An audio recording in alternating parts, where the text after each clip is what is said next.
ভবিষ্যতে মানুষের মতো আসা রোবট মানুষের জীবন কিভাবে বদলে দেয়, আমাদের আজকের গল্পটা এমন কিছু হতে চলেছে। তো মুভিটি আমরা সংক্ষেপে এক্সপ্লেন করব। মুভিটির নাম কমেন্ট সেকশনে দেওয়া থাকবে, আশা করি আপনাদের ভালো লাগবে। শ্রেতা নামের এক যুবতী রাশিয়ান মেয়ে তার প্রেমিক বোরিয়ার সাথে একটি ছোট ফ্ল্যাটে থাকে।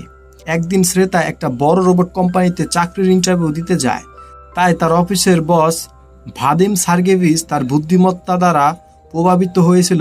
তিনি শ্রেতাকে কোম্পানির পরবর্তী রোবট লঞ্চ পরিচালনার জন্য দায়িত্ব দেন। চাকরির হওয়ার কারণে বাড়ি ফিরে তার খুশির সীমা ছিল না। সে বাড়িতে গিয়ে দেখলো তার প্রেমিক বোরিয়া রান্নাঘরে দাঁড়িয়ে ব্যায়াম করছে, অদ্ভুত আচরণ করছিল, কিন্তু শ্রেতা কিছু বলে না। তখনই বাথরুম থেকে কিছু শব্দ আসে। বোরিয়া অজুহাত দেখিয়ে বলে যে সে আমার বন্ধু, কিন্তু তার মিথ্যা ধরা পড়ে। একটা মেয়ে যখন বাথরুম থেকে বের হয় সে শুধু একটা তোয়ালে পড়েছিল, কিন্তু বোরিয়া তখন মিথ্যার পর মিথ্যা কথা বলে যাচ্ছিল। এমনকি তাকে কন্ডোমের প্যাকেট লুকিয়ে রাখতেও দেখছিল শ্রেতা। এটা স্পষ্ট যে বোরিয়া তার সাথে প্রতারণা করছে, কিন্তু তিনি তার সাথে এতটাই আবেগপূর্ণ ছিলেন যে তিনি তাকে ছেড়ে যেতে চাননি। মেয়েটি চলে যাওয়ার পর শ্রেতাকে শান্ত দেখে বোরিয়া বিরক্ত হয়ে ওঠে। সে শ্রেতাকে বলে, তুমি আমাকে গালি দাও, চিৎকার করো, আমাকে মেরে ফেলো, কিন্তু দয়া করে এভাবে চুপ করে থাকবে না। সে ফ্রিজের উপর জোরে মাথা মারতে শুরু করে এবং অপরাধবোধ হওয়ার কারণে সে হতাশার মধ্যে গিয়ে ডাম্বেল জানালার বাইরে ফেলে দেয়। এটি সোজা গিয়ে একটি গাড়ির উপর পড়ে। ক্ষতিপূরণের জন্য তাদের উভয়কে ডাক দেয়। টাকা দেওয়ার কথা বলে বোরিয়া বলে, এটা আমার বাড়ি নয়, এটা এই বোনের, এই বোন এখানে থাকে। দিদি বাই, টেক কেয়ার।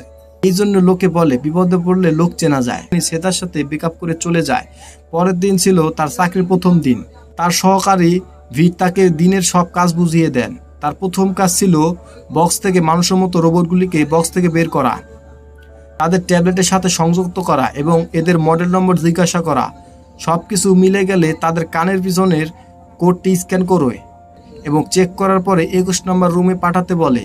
এই রোবটগুলি মানুষের সাথে এতটাই মিল ছিল যে তাদের মধ্যে পার্থক্য করা প্রায় অসম্ভব ছিল। কোম্পানির প্রতিটি রোবটকে ব্যক্তিত্ব ফিট করেছিল।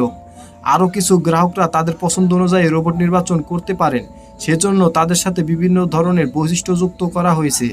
শ্রেতা তখন প্রথম বক্সটি খুলে তখন তিনি এটি থেকে একটি শক্তিশালী ফিটনেস প্রশিক্ষক রোবট দেখতে পায়। শ্রেতা তার ট্যাবলেটটি বের করে রোবটের সাথে সংযুক্ত করে।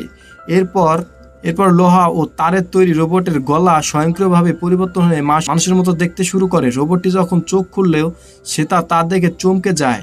সে ভুলে গেছে যে তার পরে কি করতে হবে, কিন্তু সেই স্মার্ট রোবটই তাকে গাইড করে এবং শ্রেতার এটি স্ক্যান করে পরীক্ষা করার জন্য পাঠিয়ে দেয়। এরপরে শ্রেতা আরেকটি বক্স খুলে এবং সে পরের বক্সে একটি মডেল দেখতে পায়। তৃতীয় রোবট দ্বারা শ্রেতা পুরো প্রক্রিয়াটি ভালোভাবে বুঝতে পেরেছিল।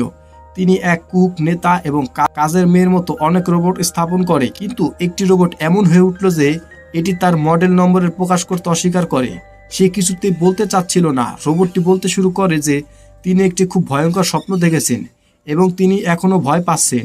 রোবটটির নাম ছিল দ্য ফ্রেন্ড। শ্রেতার মনে হলো ওর মধ্যে নিশ্চয়ই কিছু একটা ভুল আছে, ওর মধ্যে নিশ্চয়ই কিছু একটা সমস্যা আছে। তিনি বিটকে ডেকে পুরো সমস্যার সমাধান করতে বলে। চেক করার পর দেখা গেল যে রোবট নম্বর 102 মানে এটি তাদের সংখ্যার বাইরে ছিল। একথা শুনে রোবটটি দুঃখে কাঁদতে লাগলো, কারণ এখন তারা তাকে ভেঙে নতুন রোবট বানাবে। কিন্তু কান্নাকাটি করার সময়ও তিনি শ্রেতার সৌন্দর্যকে নিয়ে প্রশংসা করে, তার সাথে ফ্লার্ট করে এবং মানুষের সাথে ভালোবাসা এবং ফ্লার্ট করার জন্যই এটাকে তৈরি করা হয়েছে। তখন তার বস ভাদিম সেখানে আসে এবং বলেন যে এই খারাপ রোবটটিকে জাপানে ফেরত পাঠানো হবে। এই কথা শুনে শ্রেতা পরামর্শ দিলেন যে ফেরত পাঠাবেন কেন, আমরা এটাকে ছাড় দিয়ে দেই, কম দামে বিক্রি করে দেই। তার বসও সেটাকে মেনে নেয়। তাকে গ্রাহকের জন্য ওই রোবটটি প্রস্তুত করতে বলে। এরপরে সমস্ত রোবটগুলি প্রদর্শনীর জন্য মানুষের মধ্যে রাখা হয়েছিল, যাতে গ্রাহকরা তাদের সাথে কথা বলে এবং কেনার সিদ্ধান্ত নিতে পারে।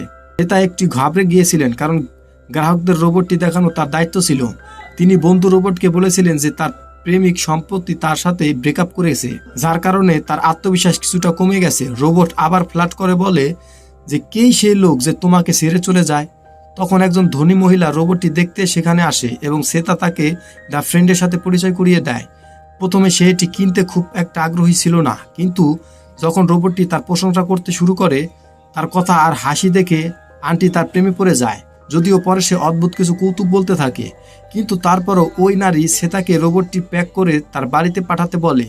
পরে যখন শ্বেতা কাজ করছিল তখন রোবটটি তার কাছে আসে এবং তাকে জানায় যে সে ইচ্ছাকৃতভাবে এমন রসিকতা করেছে। এরপরে শ্বেতার সাথে কথা বলতে বলতে সে শ্বেতাকে একটি চুমু দেয়। শ্বেতা সেটি বুঝতে না পেরে সে সেখান থেকে চলে যায়। তারপরের দিন সব রোবটগুলিকে প্রদর্শনের জন্য প্রতিষ্ঠানটি একটি ফ্যাশন শো আয়োজন করে আর অনেক রোবট বিক্রি হয়েছে। শোয়ের পরে ভাদিম সার্গেভিচ মাতাল ছিলেন এবং গাড়ি চালানোর মতো অবস্থায় ছিলেন না। বিটের কথায় আমরা বুঝতে পারি বিট শ্বেতাকে অনেক পছন্দ করে। সারাটা পথ ধরে গান গাইতে লাগে। পরের দিন শ্বেতা যখন কাজে আসে দেখলো ফ্রেন্ড রোবট তার মালিকের বাড়িতে গেছে। যদিও তার খুশি হওয়া উচিত ছিল, সে এটি তার প্রথম বিক্রি এবং শ্বেতা যেতে দেখে মনে মনে খুব দুঃখ পায়। তারপরে সেই বন্ধু রোবট হোয়াটসঅ্যাপে একটি ভিডিও পাঠায় যাতে তিনি বলেছিলেন যে তিনি শ্বেতার সাথে দেখা করে খুব খুশি হয়েছে। সেই রোবটটি বিশেষ করে তার জন্য লেখা একটি কবিতা আবৃত্তি করেছিল, যা শুনে শ্বেতা হৃদয়ের ঘন্টা বেজে ওঠে। চেক করার অজুহাতে তিনি ওই মহিলাটিকে আবারও ফোন করেন, তাকে অদ্ভুত পোশাক পরিয়ে মজা নেয়। রোবটটি বলেছিলেন যে তার মালিক তাকে অদ্ভুত পোশাক পরিয়ে তাকে বিনোদন দেয় এবং সে শ্বেতাকে অনেক মিস করে। পরের দিন তার মালিক রোবট কোম্পানির কাছে রোবটের ত্রুটির অভিযোগ দেন। বন্ধু রোবট তার সাথে এসেছিলেন এবং বলেছিলেন যে সে তার মালিকের সাথে থাকতে চায় না, কারণ তার মালিক পশুর পোশাক পরে এবং তার সাথে কৃতদাসের মতো আচরণ করে। সার্গেভিচ মালিকের কাছে ক্ষমা চেয়েছিলেন এবং তাকে আশ্বাস দেন যে কোম্পানি তার পুরো টাকা ফেরত দেবে। নিজের কোম্পানির নাম নষ্ট করার অপরাধে রোবটকে মারতে শুরু করে।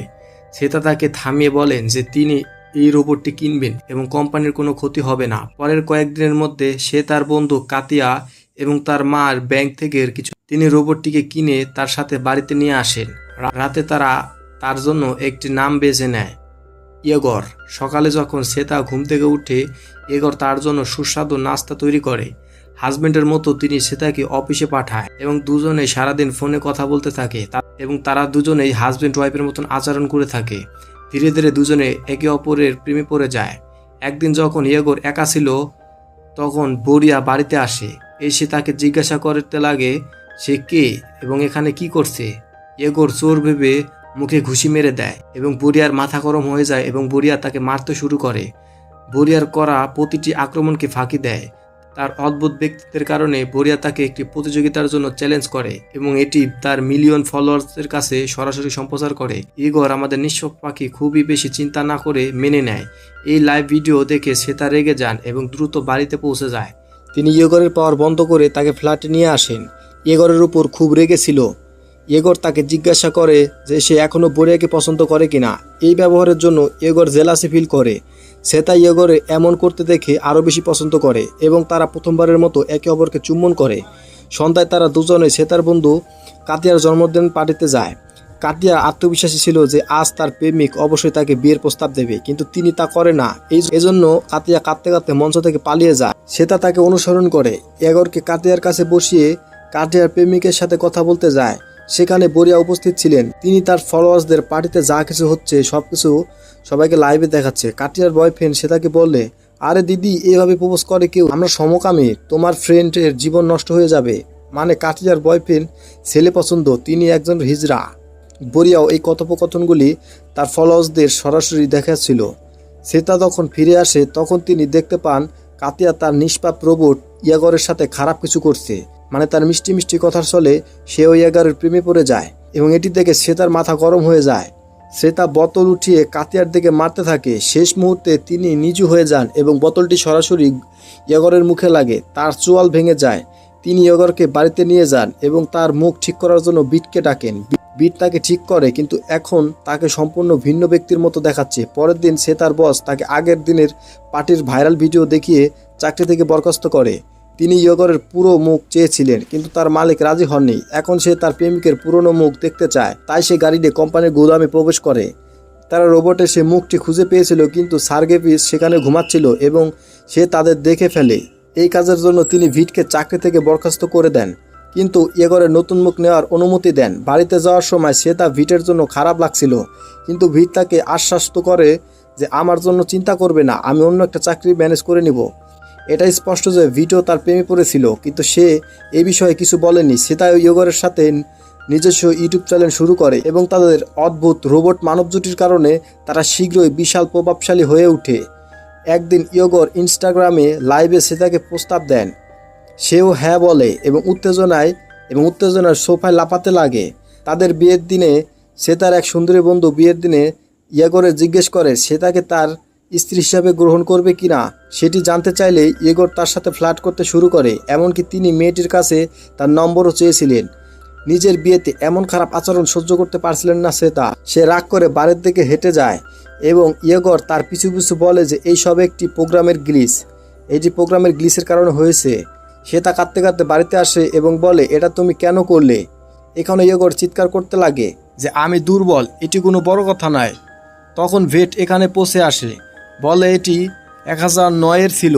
আসলে কোনো সমস্যা ছিল না, বরং এটি এমন একটি বৈশিষ্ট্য যা প্রতিটি বন্ধু রোবটের রয়েছে, যার কারণে তারা তাদের সাথে প্রথম কথা বললেই তার প্রতিটি কাজ কপি করে।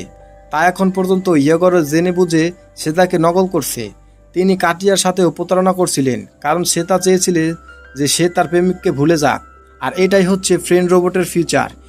একইভাবে তিনি এই মুহূর্তে শ্বেতাকে চিৎকার করছে, কারণ সেও তাকে চিৎকার করছিল। ইয়েগর বুঝতে পেরেছিল যে শ্বেতা কখনোই তার সাথে খুশি হবে না, তাই তিনি রিমোটটি ধরিয়ে দেন তাকে নিজেকে তালাবদ্ধ করতে এবং তাকে জাপানে পাঠাতে বলে। রোবট সেটাকে শেষবারের মতো কিস করে নিজেকে বন্ধ করে নেয়। এভাবে 6 মাস কেটে যায়। তারপরে আমরা দেখতে পারি শ্বেতা ঘুম থেকে উঠে। আমরা দেখি যে বিট রান্না করে তার জন্য খাবার রান্না করছে। মনে হচ্ছে তিনি অবশেষে শ্বেতার কাছে তার ভালোবাসা প্রকাশ করেছে। খাওয়ার পরে শ্বেতা একটা মেসেজ পায়, এটি ছিল ইয়েগরের পক্ষ থেকে। এটি ভিডিও তার সাথে কাটানো প্রত্যেকটা মুহূর্ত খুব ভালো ছিল। ইয়েগর শ্বেতার জন্য জাপানে একটি গুদাম বসে শ্বেতার জন্য একটি গান রচনা করে। শ্বেতা এটি শুনে খুবই খুশি হয়। আর এখানে আমাদের এই মুভিটি শেষ হয়ে যায়। তো বন্ধুরা, এই মুভিটি আমরা খুব সংক্ষেপে এক্সপ্লেন করেছি। তো মুভিটি যদি ভালো লেগে থাকে অবশ্যই ভিডিওটি লাইক এবং চ্যানেলটিকে সাবস্ক্রাইব করে আমাদের সাথে থাকবেন। তো গাইস, সবাই ভালো থাকবেন, সুস্থ থাকবেন, বাই বাই, দেখো নেক্সট ভিডিওতে।